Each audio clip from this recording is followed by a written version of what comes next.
दुश्मन अगर कमजोर हो तब भी उसे हल्के में नहीं लेना चाहिए।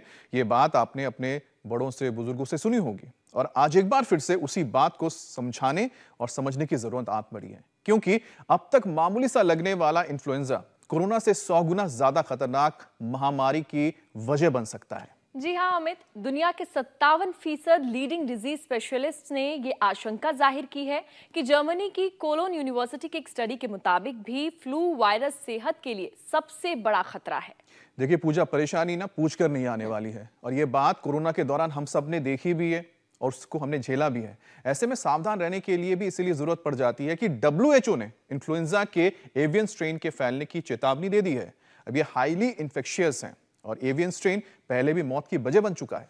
वैसे वायरल फ्लू हो या फिर बैक्टीरियल और फंगल इन्फेक्शन, इसके बढ़ने की एक बड़ी वजह global warming, extreme weather condition और पोल्यूशन भी है अमित।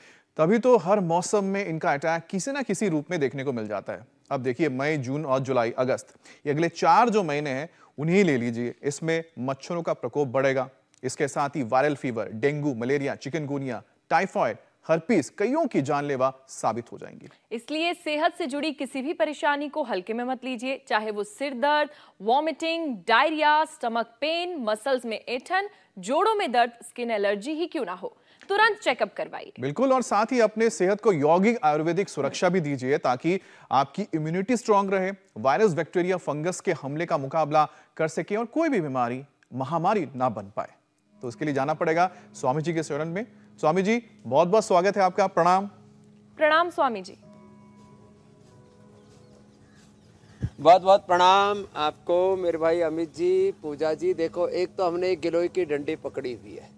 ये गिलोय की डंडी ये सब प्रकार के रोगों को भगाने के लिए सबसे बड़ा काम करती है।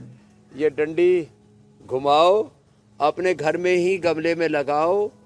गिलोय, तुलसी, ये जो दो जिसके घर में होंगी उसको कोई बैक्टीरिया, वायरल, फंगल इन्फेक्शन नहीं होगा। ये इन्फ्लुएंजा के लिए, डेंगू के लिए, मलेरिया के लिए, चिकनगुनिया के लिए, सबके लिए परम औषधि है गिलोय। वैसे तो गिलोय घनवटी एडवांस, और हमारे यहाँ सदियों से सुदर्शन घनवटी, माँ सुदर्शन घनवटी, और फिर हमने इसी के ऊपर रिसर्च करके ज्वरनाशक वटी, ज्वरनाशक क्वाथ, हमारे यहाँ पर युगों युगों से ज्वर की चिकित्सा के लिए अप्रतिम उपाय हैं। जबकि एक तो भस्त्रिका, चलो बच्चों करो। अब देखो, ये इन बच्चों ने तो, चाहे वो संचित है, चाहे देवजीत है, चाहे खुशी है, चाहे इयाराज है, बच्चों को बुखार की दवाई दे देते हैं, सर्दी जुकाम की, बैक्टीरियल वायरल इन्फेक्शन की दवाई दे देते हैं। कई बार हम तो टाइफोग्रिड बना दिया है, नहीं तो खूब कला, मुनक्का, अंजीर की जगह हम और टाइफाइड की दूसरी दवाई देते हैं और बच्चों को हो जाता है फिर उससे टाइप 1 शुगर। हम तो टाइप 1 डायबिटीज से भी लोगों को मुक्त किया है, अर्थात इंसुलिन मुक्त किया है। दवा से, इंसुलिन से मुक्त, योग युक्त। तो एक तो प्राणायाम सब करो, भस्त्रिका करो। भस्त्रिका से, कपाल भाती से, ये भांति भांति का सारा बखेड़ा छोटी और बड़ी उम्र में। ये तो प्रियंका तो बड़ी उम्र वाली है, छोटे बच्चों को तो हो ही जाता है ये सर्दी जुकाम बुखार की एंटीबायोटिक आदि लेने से शुगर, बड़ी उम्र में भी। लेकिन प्रियंका रघुवंशी ने अपने 18 साल के शुगर पर विजय पाली। विजय वर्गीय नाम है प्रियंका विजय वर्गीय। तो भस्त्रिका, कपालभाति, अनुलोम विलोम के अलावा एक तो चलो योगिक जोगिंग करो। हाँ, ये बड़ा जबरदस्त है। सबको ये योगिक जोगिंग के कम से कम 2 अभ्यास, सूर्य नमस्कार के 2 से 10 अभ्यास, 2 दंड 2 बैठक, ये तो हमारी रोज की दिनचर्या का हिस्सा है। फिर ये नस्य रोज किया करें, जैसे हमारे शेखर को आज कर रहे हैं हमारे थेरापिस्ट भाई। हाँ, ये बड़ा जबरदस्त है। इसमें बादाम रोगन का नस्य, ये तो बहुत ही सौम्य भी होता है और ये इम्यूनिटी बूस्टर का भी काम करता है। बादाम रोगन का नस्य नाजुक प्रकृति वालों के लिए, सबके लिए अणु तेल, जिनको ज़्यादा ही इन्फेक्शन आदि होते रहते हैं तो अणु तेल और ज्योतिष्मती मिला करके कर देते हैं, बड़े ज़बरदस्त हैं। और इधर ये धूम नशे और दिव्य धारा का नशे, और फिर जो है ये ठंडे और गर्म की लपेट बड़ी ज़बरदस्त होती है। किसी को मिट्टी पट्टी से लेकर के, एक तो ये और एक ये, दो तो ये, और ये तो रोज की रूटीन का बना ले अभ्यास हम। और मुझे लगता है स्वामी जी सूर्य नमस्कार इसमें सबसे कारगर। जी मेरे भाई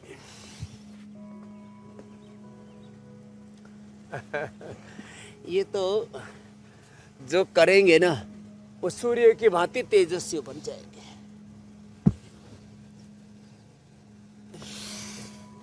तो ये तो 10 बार सबको करना है। 1 2 3 4 5 6 7 8 9 10 11 और 12। ऐसे ये कम से कम 10 बार सूर्य नमस्कार और 10-10 ये दंड बैठक। एक तो ये ऐसे ऐसे, हम तो फास्ट कर देते हैं ऐसे, और एक ये ऐसे। बच्चे तो इजीली कर लेते हैं, बड़ों को थोड़ी दिक्कत होगी इसमें।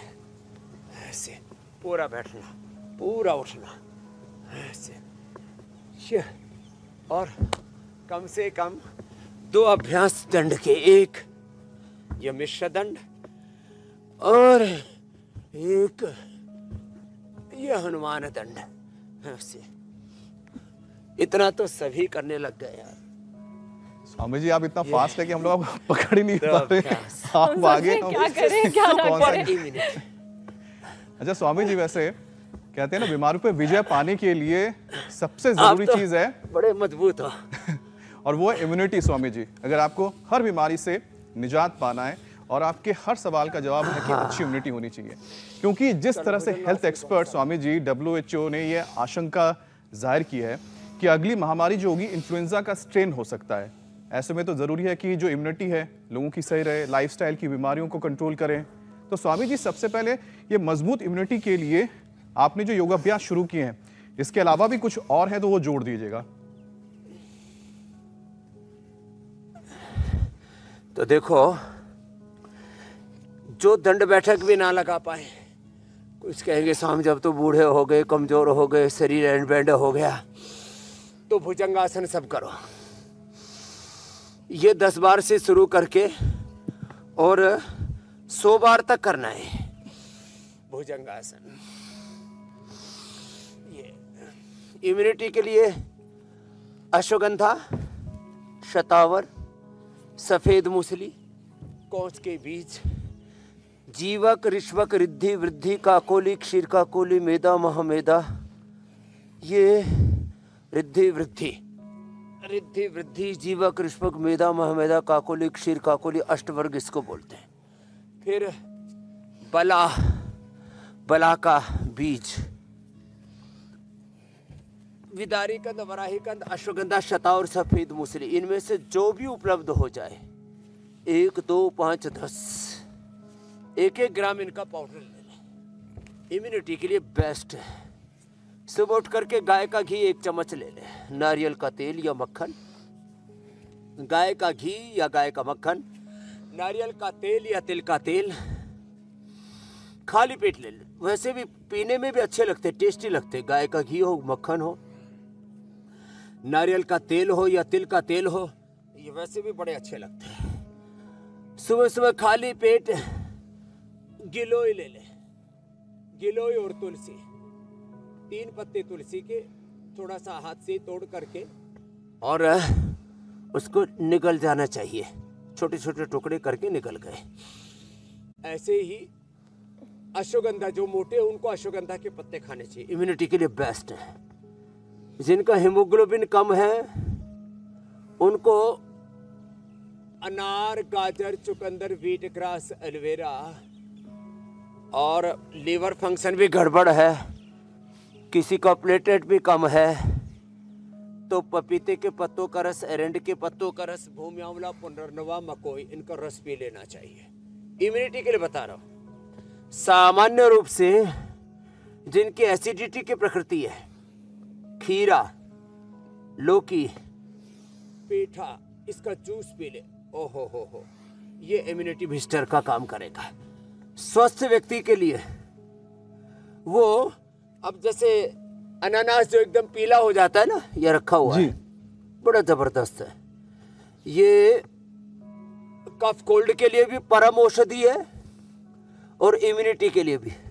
सुबह जो रात को भिगो के सुबह ड्राई फ्रूट खाते हैं, अंकुरित लेते हैं, ये सुबह सुबह जिनके पेट गड़बड़ है अनार खाते हैं या पपीता सेव खाने के लिए बोलते हैं, ये सब इम्यूनिटी बूस्टर का काम करते हैं। जितनी नेचुरल चीजें हैं ये सारी इम्यूनिटी बूस्टर हैं, और जितनी आर्टिफिशियल चीजें हैं, रेडिएशन है, केमिकल्स हैं, सिंथेटिक चीजें, सिंथेटिक दवाएं, सिंथेटिक कपड़े हैं, सब जितनी भी ये सिंथेटिक चीजें हैं, कृत्रिम चीजें हैं, ये सब नकली मामला, और ये बड़ा खतरा है। तो 100 बार तक ऐसे कर लेना, हम तो पता ही नहीं लगने देते, 10-10, 20-20 बार करके 5-10 राउंड में 100 बार करवा देते हैं। स्वामी जी, तो इम्यूनिटी बूस्टर का काम करते हैं। प्रसन्न रहना चाहिए, हमेशा पॉजिटिविटी में जीना चाहिए। जी मेरी बहन।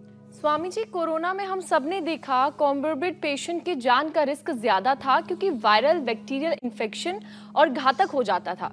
जब कोई शुगर, बीपी, थायराइड, मोटापा की गिरफ्त में हो, तो स्वामी जी अब लाइफस्टाइल की बीमारियों को कंट्रोल के लिए कंप्लीट सेशन करवा दीजिए। तो देखो, इसको मैं एक इंटीग्रेटेड योगा प्रैक्टिस कहता हूँ। तो एक तो देखो, मोटापा जिनको ज़्यादा है उनको कोई भी बीमारी क्यों ज़्यादा होती है, तो एक बहुत बड़ा विज्ञान आज आपसे कहना चाहता हूँ। मोटे आदमी की पूरे शरीर की ऊर्जा, एक ह्यूमन एनर्जी, पूरे शरीर की ऊर्जा मोटापा को मेंटेन करने में लग जाती है। और वैसे भी जो भोजन भट्ट हैं, आज मैंने बोला राशन पर ध्यान कम और आसन पर ज्यादा, भोग पर कम, योग पर ज्यादा, भजन पर ज्यादा, भोजन पर कम फोकस रखो। किसी किसी के तो सुबह से ही बस चित्त थाली में ही लगा रहता है, और थाली में खा खा करके फिर खुद खाली, उधर से थाली में मन, और इधर फिर पूरा खाली हो जाता है, पूरी ऊर्जा उसकी खत्म हो जाती है। तो सुनो, ये लंबे लंबे श्वास, सितकोण आसन, ये चक्की आसन, तो क्या करना, अपनी ऊर्जा को भोजन में ही पूरा व्यय नहीं कर देना। इसलिए सप्ताह में 1 बार उपवास पूरा और इंटरमिटेंट उपवास डेली करो, जिससे कि शरीर में कोई रोग, कोई विकार पनप नहीं पाए, चाहे बैक्टीरियल, वायरल, फंगल डिजीज हो, इन्फ्लुएंजा हो, चिकुनगुनिया, डेंगू, मलेरिया, कोई भी बैक्टीरियल, वायरल, फंगल इन्फेक्शन हो। और हाँ, साथ में देखो ये तो अभ्यास करने, तो अर्धहलासन, पादवृत्तासन, द्विचक्रिकासन, अश्वगंधा के पत्ते लेना, और गोधन, अर्क, मेदोहर, वटी, वेट, गो, और अनाज, नमक, मीठा थोड़े दिन बंद कर दो। तो अनाज में गेहूं, चावल, मूल रूप से मिलेट्स का सेवन करो। और ये अभ्यास और इंटीग्रेटेड योगा प्रैक्टिस, ये तो ओबेसिटी के लिए बताया, और फ्लेक्सिबिलिटी के लिए भी कितने अच्छे। ये 5 अभ्यास सब लोगों की दिनचर्या के हिस्से बन गए। लोग 10-10 बार ही कर लेते हैं और बॉडी के वेट को मेंटेन करते हैं, क्योंकि रोज 1-2 किलो राशन पाड़ते हैं। यदि नहीं करेंगे तो रोज 100-200, आधा किलो, किसी का तो 1-1 किलो रोज बढ़ता है। 3 ही महीने में मैंने एक बालक को देखा, पहले मिला तो मेरे 70 किलो का था, दूसरी बार मिला तो 1.5 क्विंटल का। मेरे भाई क्या कर लिया तूने, ये 70 से 140 150 तेरे को कैसे बढ़ा? बोले जी रोज बढ़ता गया, रोज राशन पाड़ता गया और आसन किए नहीं। तो देखो फिर अब बात आती है बीपी शुगर की। तो अपनी पूरी ऊर्जा को भोजन पचाने में ना लगाएं। अब स्वामी जी आपने आपको अब तक जो इंटीग्रेटेड योगा करवा दिया, इसमें तो इतना पसीना निकला है, मुझे लगता है ऐसे पसीने की तो जरूरत तब पड़ती है जब बुखार होता है ना, कि ज्यादा पसीना आएगा तो बुखार उतर जाएगा। मुझे लगता है कि आप जितना पसीना निकलवाते हैं बुखार आएगा ही नहीं। लेकिन बुखार का जिक्र भी कर लेते हैं क्योंकि एक एक करके अब बुखार की बारी है। स्वामी जी, आज वर्ल्ड मलेरिया डे है, तो सबसे पहले तो बात हम मलेरिया की करेंगे, और जिससे हर साल दुनिया में 10 लाख लोग अपनी जान गंवा देते हैं। बड़ी चौंकाने वाली है ये आंकड़े। और अकेले भारत में बताया जाता है 2 लाख से ज्यादा मौत सिर्फ मलेरिया से हो जाती है। तो इस खतरनाक बीमारी से कैसे बचें और मलेरिया के पेशेंट क्या सावधानी बरतें स्वामी जी?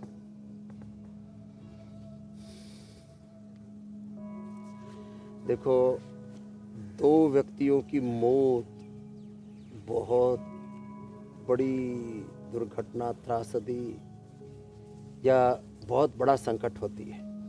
यहाँ तो 2-10 नहीं, 10 लाख से ज़्यादा लोग, ये तो रिपोर्टेड डेटा है। जो रिपोर्ट नहीं होता डेटा, गाँव में, जंगलों में गरीब लोग मरे जा रहे हैं। तो मुझे लगता है जितना डेटा रिपोर्ट हो इससे 2-3 गुना ज़्यादा, 10 नहीं शायद 20-30 लाख लोग ऐसे मलेरिया से, फिर डेंगू से, चिकनगुनिया से और अलग अलग प्रकार के इन्फेक्शन से मर जाते होंगे। यहाँ कड़ा शायद कहीं 20-30 से 50 लाख ना पहुँच जाता हो अलग अलग प्रकार के बैक्टीरिया, वायरस, फंगस से। और अब जब कोई सामूहिक घटना हो जाती है तब तो उसके ऊपर चर्चा होती है, नहीं तो चर्चाएं कहाँ होती हैं साहब। ये मलेरिया के लिए तो बेस्ट है हमारे यहाँ पर महासुदर्शन घनवटी और सुदर्शन चूर्ण। ये इसमें मूल घटक होता है चिरायता, चिरायता कुटकी, चिरायता कुटकी, गिलोय, करंज बीज और तुलसी। ये हमारे यहाँ ज्वर की परम औषधियाँ मानी गई हैं। तो जिनको महासुदर्शन चूर्ण ना मिल पाए तो चिरायता क्वाथ हम सबको उपलब्ध कराते हैं। ये मरकट आसन बीपी के लिए बड़ा अच्छा होता है। पवन मुक्त आसन शुगर के लिए बताया था, तो लाइफस्टाइल डिजीज को भी साथ में। और इंटीग्रेटेड योगा प्रैक्टिस, पहले इंटीग्रेटेड एक्सरसाइज, अब इंटीग्रेटेड पोस्चर्स, उसके साथ प्राणायाम भी साथ में करा रहे हैं। पवन मुक्तासन के बाद जिनसे उत्तान पादासन भी हो जाए तो वो भी कर ले। और इसमें ये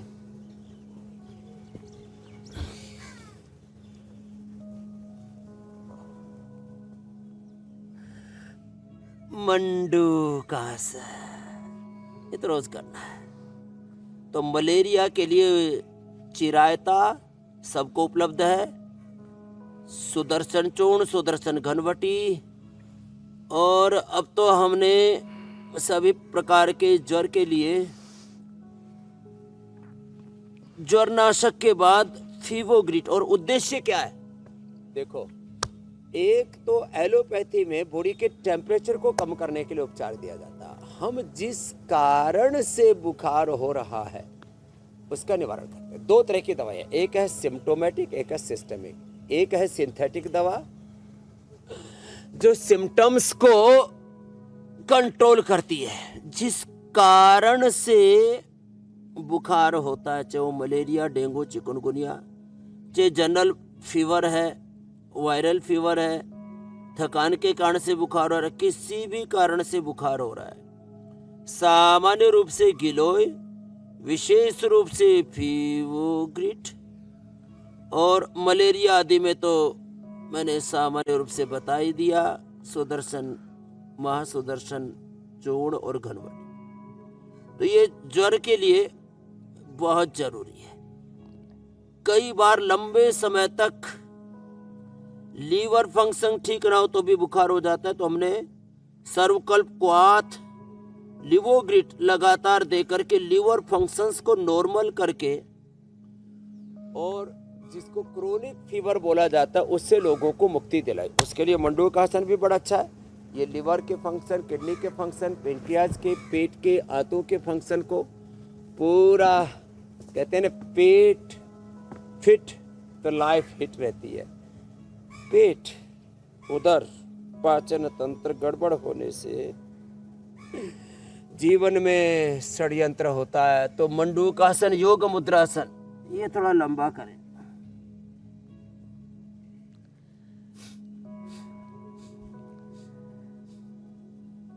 स्वामी जी, एक और विषय शामिल कर लेते हैं। मछुआरों का प्रकोप काफी ज्यादा बढ़ गया है स्वामी जी, और वायरस को एक शरीर से दूसरे शरीर तक ले जाने में इनका बहुत बड़ा रोल रहता है। कई बार ये खुद ही बीमारी बांटते फिरते हैं, चाहे वो डेंगू चिकनगुनिया की क्यों ना हो। तो स्वामी जी, योग अभ्यास के साथ एक बार फिर से इससे बचने के भी तमाम उपाय बता दीजिए। ये बहुत ही खतरनाक है स्वामी प्राणी है स्वामी जी, मच्छर।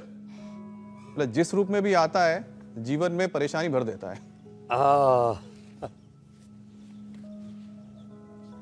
अच्छा है छोटा सा हाँ छोटा सा, लेकिन 5-6 फीट के आदमी को हाँ, और कोई डॉक्टर है, कोई इंजीनियर है, कोई साइंटिस्ट है, कोई बहुत बड़ा उद्योगपति है, करोड़पति है, MLA, MP, CM, PM, president, कोई भी चपेटे में आए उसी को गुलंची खिला देता है, शीर्षासन करा देता है छोटा सा। तो एक बात तो ये कि मुझे भी सैकड़ों हजारों मच्छरों ने काटा। कुछ लोग जो इस जन्म में मेरा कुछ नहीं बिगाड़ सके वो मर करके मच्छर पैदा होते हैं और वो भी बहुत काटते हैं मेरे को। बोले पहले तो बाबा काटा नहीं गया, अब बाबा को काटते हैं। तो मैं क्या करता हूँ, योग करता हूँ और ये गिलोय खाता रहता हूँ कभी कभी, गिलोय और इम्यूनोग्रिट। इससे इतनी अच्छी इम्यूनिटी रहती है कि मेरे को 10, 20, 50, 100 मच्छर भी काट ले तो कुछ नहीं बिगड़ता। मच्छर काटने के बाद उसी का मोक्ष हो जाता है। लेकिन मैंने देखा चाहे कभी ना कभी किसी को तो डेंगू चिकनगुनिया मलेरिया बुखार हो ही जाता है। तो एक तो अपनी इम्यूनिटी अच्छी बनाए, अपनी इम्यूनिटी अच्छी बनाए और नमक मीठा कम खाएं। मैंने तो यहाँ तक सुन रखा है, देखो भाई एक्सपेरिमेंट नहीं किया, सुनी सुनाई बात है, लेकिन इसमें सच्चाई जरूर मिलेगी। कुछ लोग जो कभी भी मीठा चीनी नहीं खाते उनको तो कहते हैं सांप और बिच्छू भी काटते हैं तो वो भी मर जाते हैं। अब ये प्रयोग नहीं किया हुआ है इसलिए मैंने कहा, मच्छर का तो पक्का है, ये तो प्रयोग किया हुआ है हमने भाई। बिच्छू से और सांप से कभी कटवाया नहीं था, छोटे बच्चे थे बिच्छू काटा हुआ है। वो जब पहाड़ में जाते थे, डोंगर बोलते थे हमारे यहाँ, तब जो है वह बिच्छू तो काटा हुआ, वो पत्थर हटाया, नीचे से अचानक से स्कॉर्पियो निकलता था काले वाला, काट देता था। थोड़ी देर दर्द होता था, वे ठीक हो जाते थे। खैर, लेकिन आपको इतना जरूर बताता हूं कि जो गिलोय का सेवन करेंगे, रोज योग करेंगे, तो उनको ये किसी भी प्रकार के जो मच्छर है ना वो बेअसर हो जाएंगे। बाकी तो मच्छरों से बचाव करना ही है। कभी कोई कहे कि हमने तो इंडिया टीवी का शो देखा था और हमने तो मच्छरदानी लगाने बंद कर दी, मच्छरों से उपाय जो करते वो बंद कर दिए। वो तो उपाय करने, मच्छरों से कटवाना नहीं है, कोई इनसे अपनी दोस्ती नहीं है, ये मच्छर तो दुश्मन है ही अपने। अब इसमें भी 3-4 तरह के बुखार होते हैं। चिकुनगुनिया में शरीर अकड़ जाता है, चिकुनगुनिया वाला मच्छर अलग है, मलेरिया वाला अलग है। तो जो चिकुनगुनिया वाला मच्छर है ना, ये पूरे शरीर को जाम कर देता है।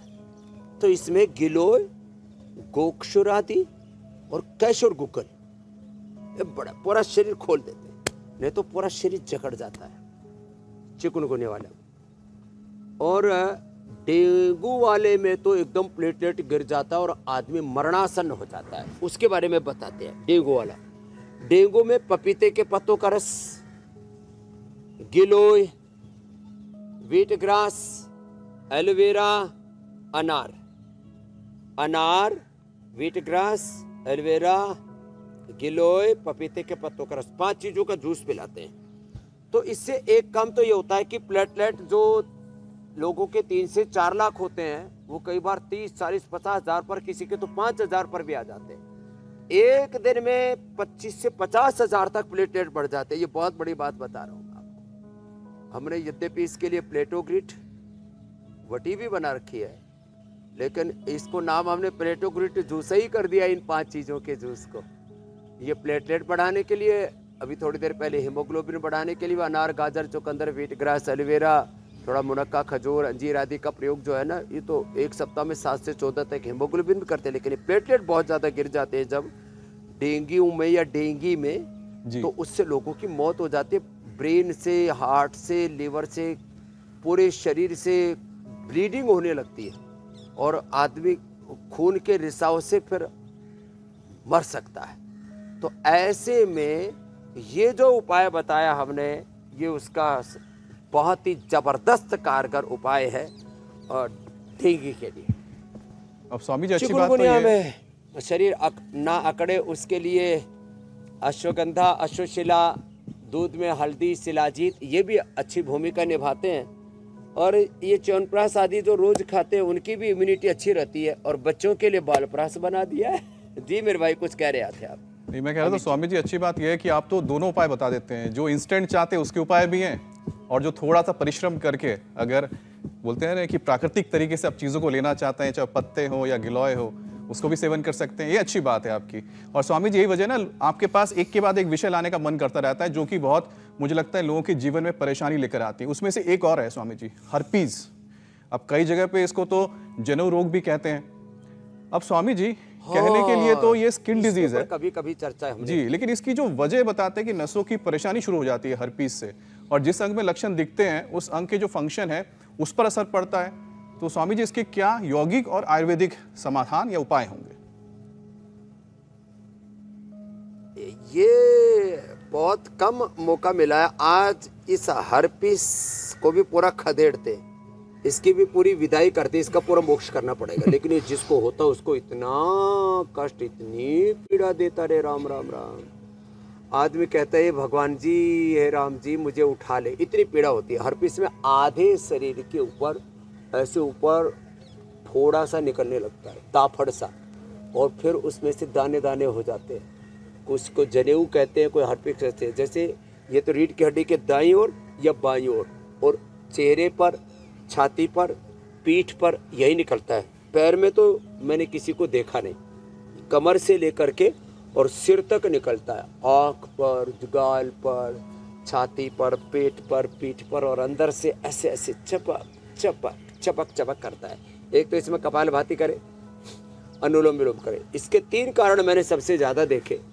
एक तो शरीर में टॉक्सिन्स ज़्यादा इकट्ठा होने पर, अंदर में इन्फ्लेमेशन होने पर। इसलिए डिटॉक्स करने के लिए हम यहाँ पतंजलि वेलनेस में, योगाग्राम निरामय में, थैंक यू, आप लगातार 8954 ये आप नंबर भी चलाते रहते हैं लोगों को आने के लिए। डिटॉक्स करना जरूरी है, उसके लिए बस्ती जरूरी है, उसके लिए एनेमा जरूरी है, शंख प्रक्षालन जरूरी है, उसके लिए सप्ताह में 1 बार त्रिफला का सेवन जरूरी है, उसके लिए वाटर थेरापी, मड थेरापी, सन थेरापी जरूरी है, सिरोधारा, अक्षतर्पण, कणकोर आदि जो हम बताते हैं ना। उपवास बहुत अच्छा है, तो जो उपवास करते रहेंगे, देखो अब ऐसे बोलना नहीं चाहिए, बड़े ऐसे बोलते हैं। भगवान की कृपा से हमने कभी कहीं बचपन में तो 1 बार फोड़ा हुआ था, उसके बाद कभी कुछ देखा ही नहीं, ये खाज खुजली, तो हर्पीस तो बहुत दूर की बात। टॉक्सिन शरीर में इकट्ठे नहीं होने चाहिए, ज़्यादा नमक, ज़्यादा मीठा, और उसमें भी चीनी का सेवन। फिर अलग अलग प्रकार के ये जो बैक्टीरिया, वायरस, फंगस अंदर चले जाते हैं ना, तो इसका भी एक विशेष प्रकार का रोगाणु है, वो शरीर में चला जाता है, तो वो हर्पीस पैदा कर देता है। तो उसके लिए सप्ताह में 1 बार कम से कम गोधन अर्क ले ले, नीम की गोली खा लिया करें। कभी इस सप्ताह में 1 बार कायाकल्प, डर्माग्रिड, सोरोग्रिड आदि या मिलिनोग्रिड आदि ले ले, ये शरीर की शुद्धिकरण के लिए जरूरी है। अब हो जाए तो क्या करें? होने के बाद गोधन अर्क, नीम की गोली और नीम के पत्तों का जूस ये पिलाते। और जिसको पित्त हर्पे बोलते हैं ना, लौकी, खीरा, शीशम, पीपल, बेल, दूरवा या दूधी घास, इसका रस बना करके पिलाते। और एक खास बात, कायाकल्प वटी तो सुबह, दोपहर, शाम 3 बार देते ही है। कायाकल्प वटी खाली पेट खाने के बाद डर्माग्रिड और सोरोग्रिड 2-2 खिला देते हैं। एक उपाय ऐसा बता रहा हूँ, इस पर कोई विवाद करे तो लाख करे, लेकिन भाई एक उपाय तो है। हमको ये दवाई उपलब्ध नहीं कराते, कल को फिर कोई नया मुकदमा हम पर करे। आदमी के मरने के बाद उसकी हड्डियां शमशान में पड़ी रहती है, कोई काम तो आती नहीं। तो भाई आदमी तो खुद तो लेके आएगा नहीं, उसके परिवार वाले ले आए।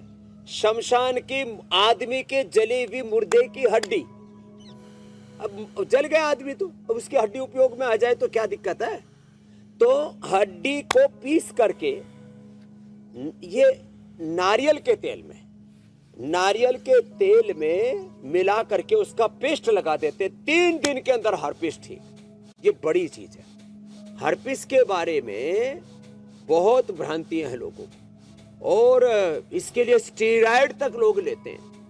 ये जो मनुष्य की, मृत मनुष्य की जो हड्डियां हैं, उनका एकदम कपड़चन पाउडर करके और उसको फिर खरल में घोट करके पेस्ट करके लगा देते नारियल के तेल में।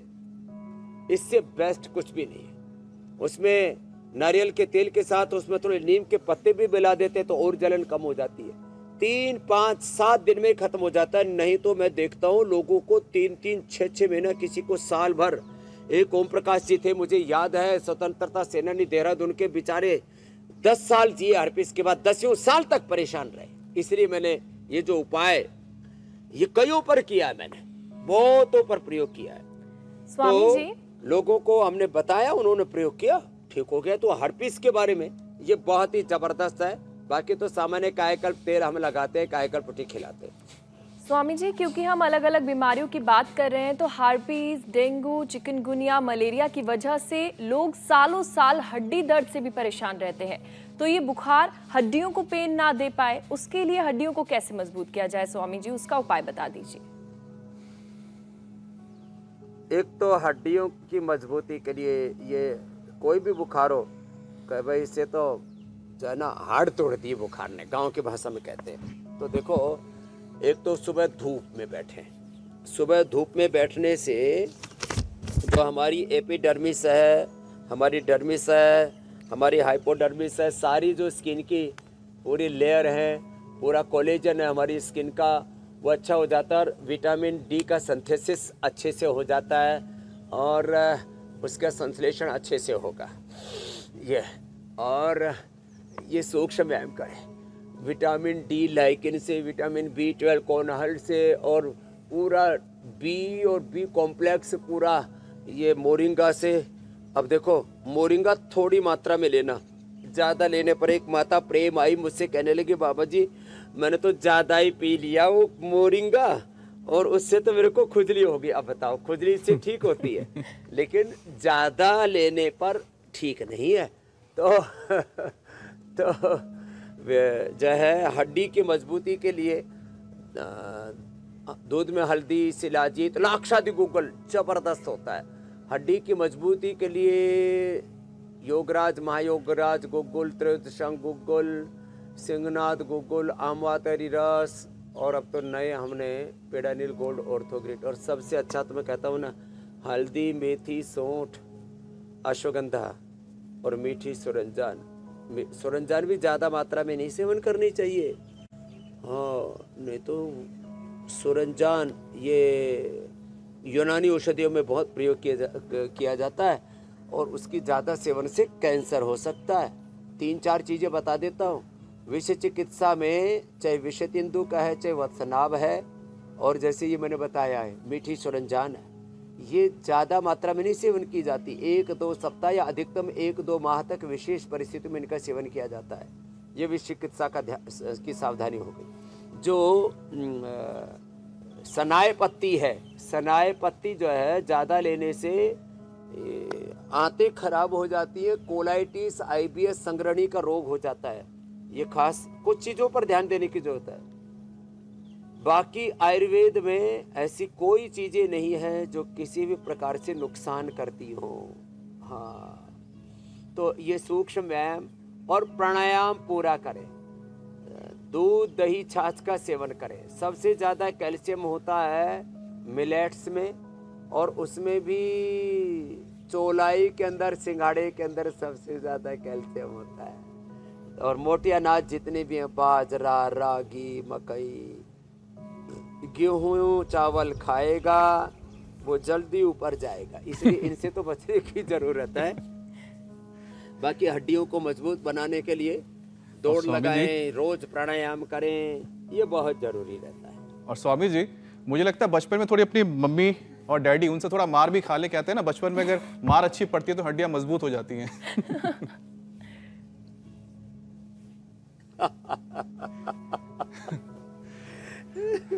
अब स्वामी, जब पाचन की बात कर लेते हैं, क्योंकि अगर इन्फेक्शन इतना होगा तो मुझे लगता है डाइजेशन तो ठीक रह नहीं सकता। Viral infection, fungal infection, bacterial infection, अब ऐसे में डाइजेशन कैसे ठीक रहे?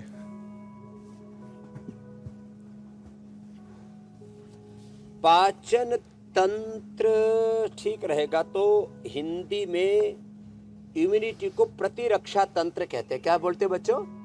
प्रतिरक्षा तंत्र।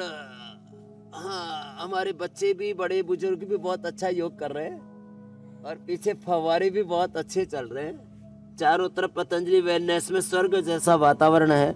सुंदर सुंदर पुष्प खिले और जीवन पुष्प खिलाने के लिए यहाँ पतंजलि वेलनेस और पतंजलि औषधीय गार्डन 1000 से ज़्यादा पेड़ पौधे वनस्पतियाँ वहाँ रखते हैं। लीवर के लिए तो सबसे बेस्ट है सुबह उठ करके अनार लें। थोड़ा अनार से बेहतर कुछ भी नहीं। भूमि आंवला, पुनर्नवा, मकोई, ये तीनों अभी फ्रेश आ गए, इसका फ्रेश जूस पिला देते हैं। ये जो हमारी बेटी प्रियंका विजय वर्गीय, इसने मधुमेह पर तो विजय पाली, इंसुलिन भी बंद हो गया, 18 साल की शुगर ठीक होगी। बोलो बाबा जी मेरे को तो लीवर सिरोसिस बता दिया था। भूमि आंवला, पुनर्नवा, मकोई और बकरी का दूध पिलाते हैं और हम ये मंडू का आसन लंबा कराते हैं और पवन मुक्तासन लंबा कराते हैं जो बहुत इजी है।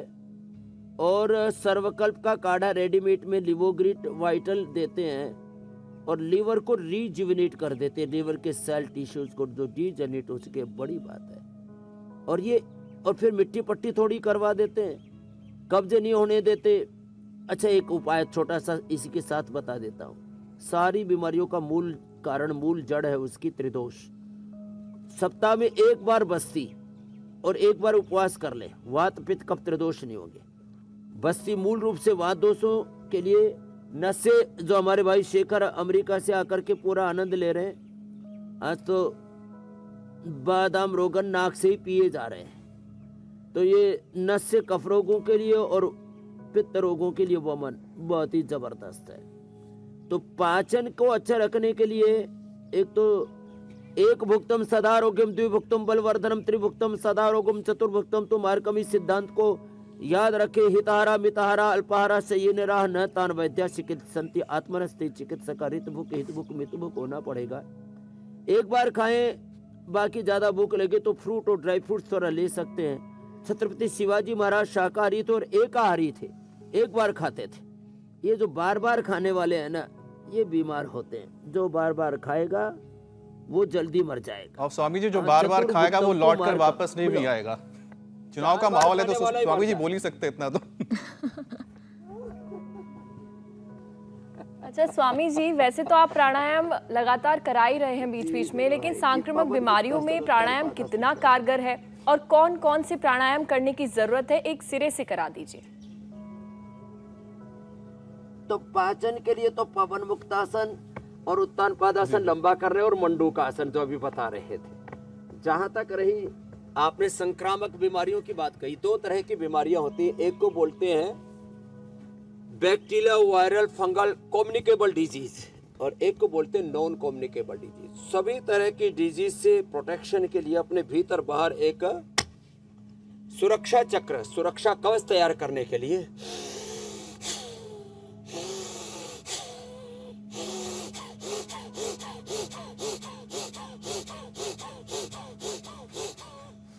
अब तो लोग पार्कों में चलते चलते भी भस्त्रिका करने लग गए। चलते चलते, दौड़ते समय भी भस्त्रिका, लंबे लंबे सांस लेते, चलते चलते भी कपाल भाती, चलते चलते कपाल भाती हो जाता है, चलते चलते अनुलोम विलोम हो जाता है। हम तो चलते चलते बाह्य प्राणायाम भी कर लेते हैं। ऐसे ही अब चलते फ्रंट वॉक और बैक वॉक, देखो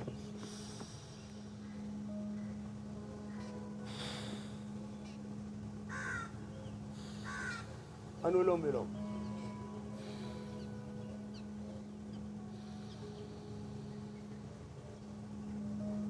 स्वामी जी, योग अभ्यास प्राणायाम के बाद अब बारी है योग चैलेंज की, जो हम डेली एक चैलेंज अपने दर्शकों को दे रहे हैं। तो स्वामी जी, कल आपने एक चैलेंज दिया था दर्शकों को और कई ज़्यादा वीडियोस उसके सामने आए। आपने शरीर को मजबूत बनाने के लिए एक खास चैलेंज दिया था स्वामी जी।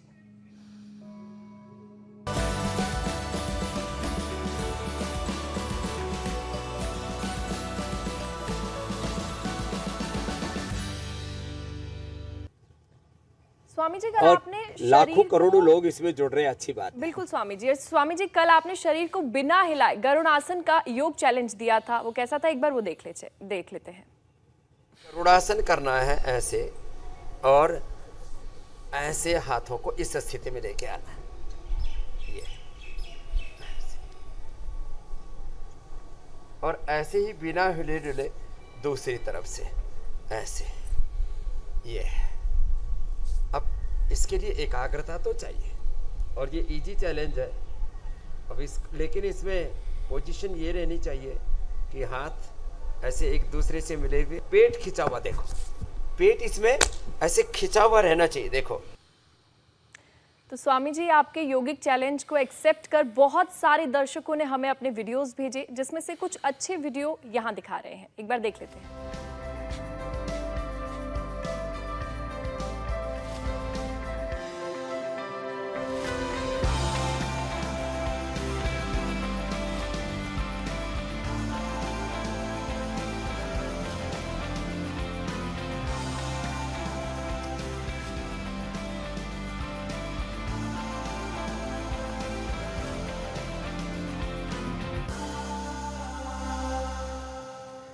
स्वामी जी देखिए सारे वीडियोस अच्छे हैं और सबने गरुड़ासन को बहुत ही अच्छे से किया, लेकिन सबसे बेस्ट वीडियो जो रहा वो एक बार देख लेते हैं।